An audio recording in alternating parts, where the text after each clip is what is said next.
a 1. 6 count. You guys, you were so great. We're gonna miss you. That was really good. We crushed it, and by that I mean you crushed it. We did a little review of this turn right here.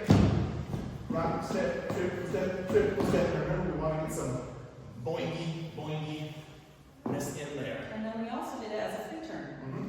Rock step, triple step. Nailed it, Naomi. Followers, we practiced briefly, not so we could backbeat it, but so we could know how to do it.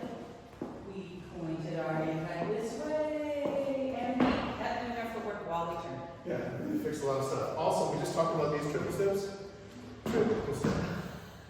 Triple step. It's a problem. I talked about how that's making a little rainbow with your center, and we want to make a smiley face with your center. And we all did this around the room.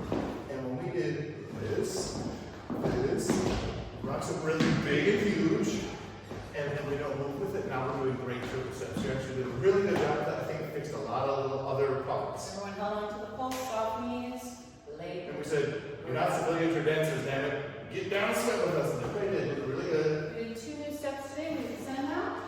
Rock step, get out of there. Come back. Remember I say open the door, send it up. And then we got here, and we did the change of places. Come on back. You can do it from the top.